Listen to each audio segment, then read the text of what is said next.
Magandang gabi po mga kadistrito. Kumusta na po kayo? Ilang araw na po na natatapos ang eleksyon. After election, naging tahimik po tayo. Nagpahinga po tayo ng konti.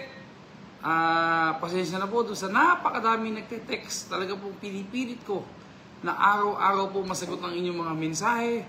At nagpapasalamat po ako sa inyong lahat. Alam nyo, balikan natin yung nagdaang laban ko.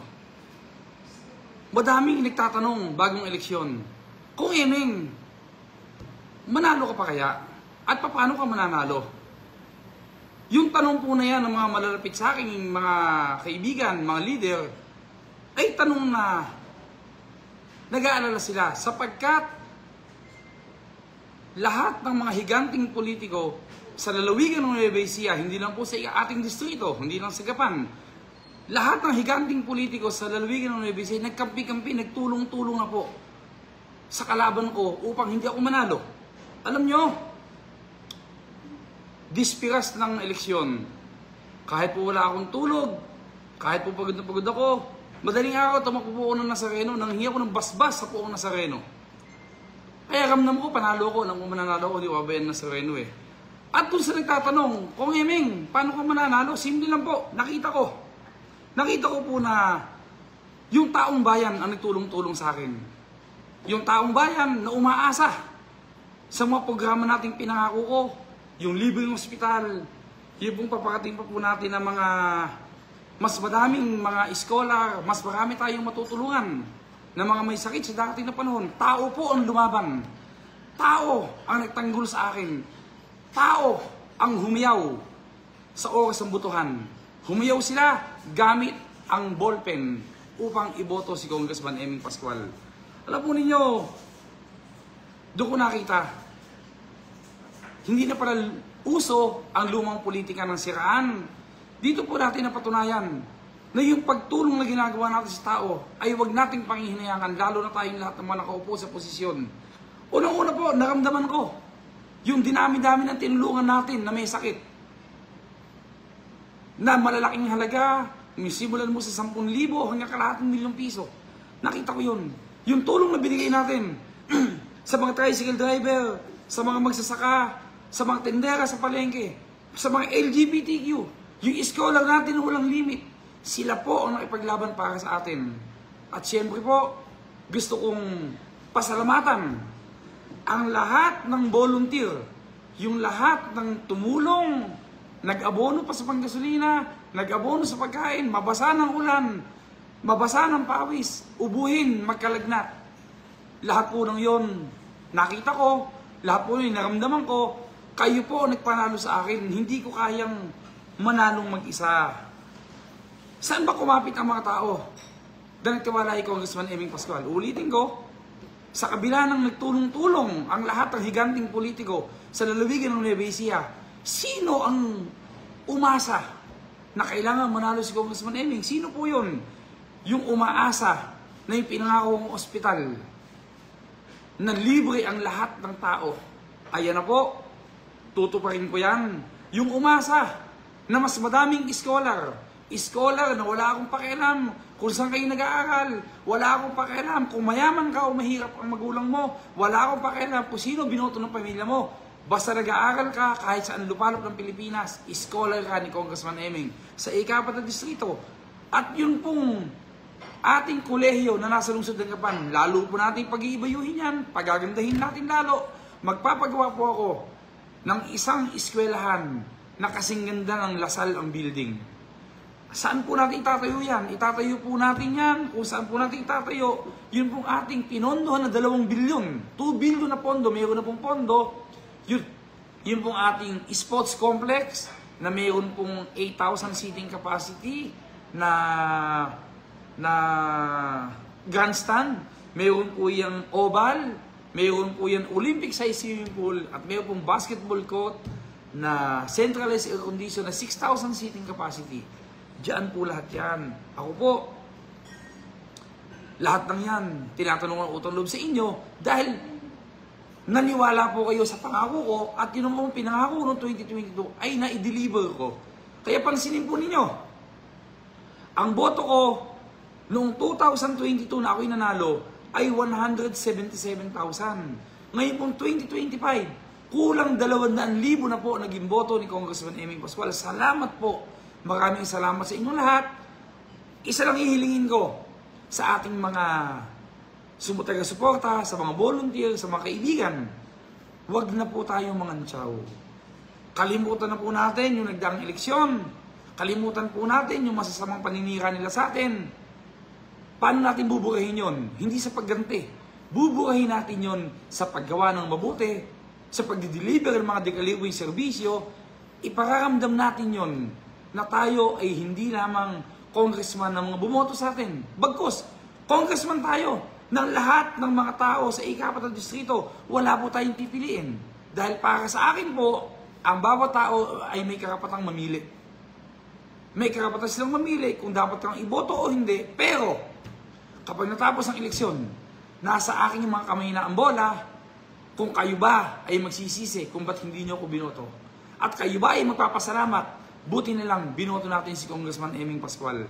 Pinapangako ko po sa inyo, mga kadistrito, lahat ng magagawa ko, gagawin ko upang maihatid ang dekalibreng serbisyo sa ating lahat. Hindi po ako nanalo at kumandidato para sa kapangyarihan. Hindi po ako kumuha ng posisyon sa gobyerno bilang kongresista para sa pamilya ko. Ito pong kinuha ko ito, isang obligasyon, isang solemn obligation, isang banal na obligasyon na susukulian ko po ng tapat na paglilingkod. Asahan po ninyo yan. Alam po ninyo, hindi ko po ito sinasabi sa bawat kampanya ko kung gaano kadaming flood control ang pinagawa natin. Kung gaano kadaming nating ilang pong kilometrong pina-aspaltohan natin sa ika-4 na distrito ng Nueva Ecija. Kung gaano kadami yung pinasimentohan nating kalsada. Mga barangay hall na pinagawa natin. Nagpagawa pa tayo ng mga DOJ, mga gymnasium at kung ano-ano pa. Alam po ninyo, sa loob ng 3 taon panunungkulan ko, bilang congressman, 18 billion, 18 billion ang nadala ko pong proyekto sa ating distrito. At hindi ko na po kayang bilangin sa aking mga kamay at daliri, sa kamay at paa, kung gaano kadami pong tao ang natulungan natin na mga may sakit. Pangako po, magko-concentrate po ako, tandaan nyo, unang-una po, sa kalusugan. Pipilitin ko po na hindi lamang tayo mapagbigay ng tulong na malalaki sa mga may karamdaman, yung pong ospital natin, abangan po ninyo. Finishing na lang. Andun po, siguro po, mga ilang linggo pa, paparating na po ang ating mga equipment, yung pong ating mga x-ray, yung ating mga MRI, yung ating mga... Basta lahat po, at kagandahan po nito, kung ano po ang ginagamit ng mga hospital equipment sa Makati Medical Center at doon po sa St. Luke's Hospital, ganyan po ang gagawin natin. Bakit? Unang-una po, gusto ko, kapag dumating ang mga kadistrito ko na may sakit, nagpunta ng ospital, hindi nila makaramdaman na ito yung pang-publikong ospital. Makaramdaman nila, espesyal pala tayo. Hindi pala tayo mukhang kawawa. Ano ba ang problema? Nating lahat. Ang problema po natin, number 1, pandeposito. Mangungutang magsasanla pag walang pera. Pag mayroon na nautang, ipapasok sa ospital ng inyong kapamilya. Ang problema natin ngayon, paano paglalabas na? Mangungutang na naman. Kung wala po tayong mautangan, uuwi ng bahay, nasa ospital na. Hindi tinanggap ng ospital, walang pandeposito. Ano ba pagkakaiba ng mahirap at mayaman? Yan po sinasabi ko palagi eh. Mayaman sila, magpapagamot sila. Tayong mahirap, magtitiis sa bahay. Wala na pong ganun. Yung ospital po natin na yan, hindi nyo kailangan ng deposito. Tatanggapin kayo dyan ng VIP. At ang agandahan sa ospital natin na yan, kahit may pera kayo sa bulsa, hindi kayo magbabayad dahil yan po ay walang cashier. At asahan po ninyo, dahil sa natutunan kong leksyon sa buhay, bilang isang lingkod bayan, ipagpapatuloy ko po yung dekalibreng serbisyo, mayroon man pong politika o wala. Ano ba yung natutunan ko na yun? Ang natutunan ko po, pagkatapos po ng eleksyon noong 2022, Wala pong tigil na pagtulong sa atin sa ika-4 na distrito. At doon ko napatunayan na kung si Congressman Eming Pascual pala ay hindi tumulong huminto at nagbalik lang pag malapit ang eleksyon, malamang po, hindi nyo ako congressman ngayon. Kaya umasa po kayo, palagi po na tayo ay hindi hinto ng pagtulong sa ating kapwa at asahan po ninyo yung pagtanong ng utang na loob ni Congressman Eming Pascual. Kaya asahan po ninyong lahat po ng maaari natin gawin ay gagawin natin. At ano pa ba ang dapat yung mga pasalamatan? Yung mga leader natin sa bawat barangay, sa bawat bayan, yung mga samahan, mga asosasyon na tumulong sa akin, yung taong bayan. At alam nyo, nakakatuwa, hindi po lahat ng tao sa ika-4 na distrito ay sa pera tumitingin. Napakadami pa po natin mga leader, mga tumutulong sa atin, na talaga naman pong halos mag-abono pa ng panggastos, ipagluluto ka sa bahay, tutulungan ka, basta marinig lang po nila yung iyong plano sa mga susunod na panahon kung mananalo ka. Kaya ito po ay isang napakalaking leksyon po sa akin na hindi po ako nagkamali ng tuloy-tuloy po na pagtulong sa ating kapwa. O may nagsabi, Kong Eming, sabi ni Annalisa Navarro, Kong Eming, paano kaming taga San Isidro natalo po si Mayo Ante namin? Solid Batman po kami. Alam nyo, ang maipapayo ko sa inyo sa mga taga San Isidro, tuloy ang buhay. Bigyan nyo ng pagkakataon yung nanalong Mayo dyan. At hayaan natin mapag-isip at mapagpahinga si Mayo Ante Tino.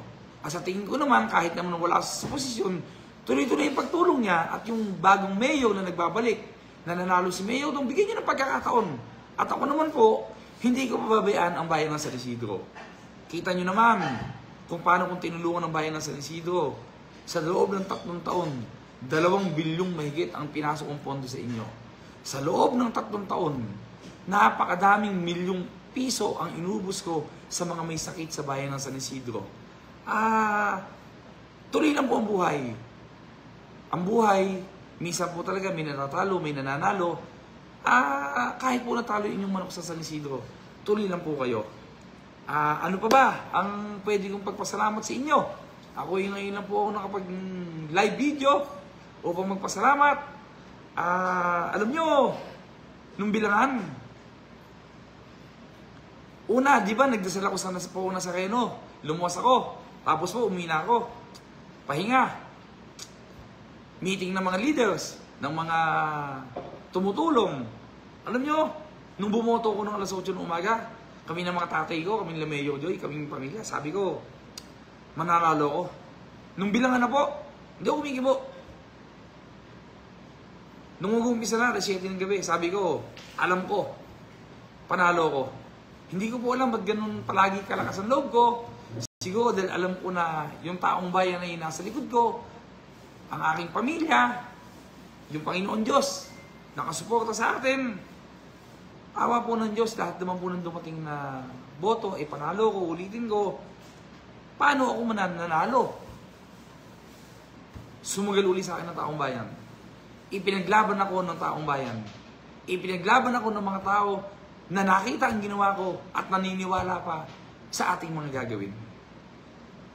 Maraming salamat po, ulitin ko, sa mga leader, sa mga samahan, sa taong bayan, sa mga kaibigan, kamag-anak, kaklase, kaibigan, sa aking mga anak, sa aking asawa, sa aking pamilya, sa tatay ko, sa nanay ko, sa mga kapatid ko, sa mga pamangkin ko, sa mga malalapit na kaibigan, sa inyo pong lahat. Hay nako, walang katapusang pasasalamat. Alam nyo, bawat eleksyon, yun ay kasaysayan.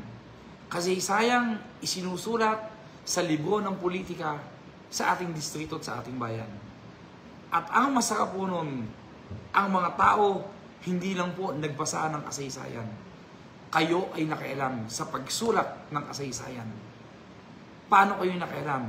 Sinulat nyo sa balota si Congressman Eming Pascual.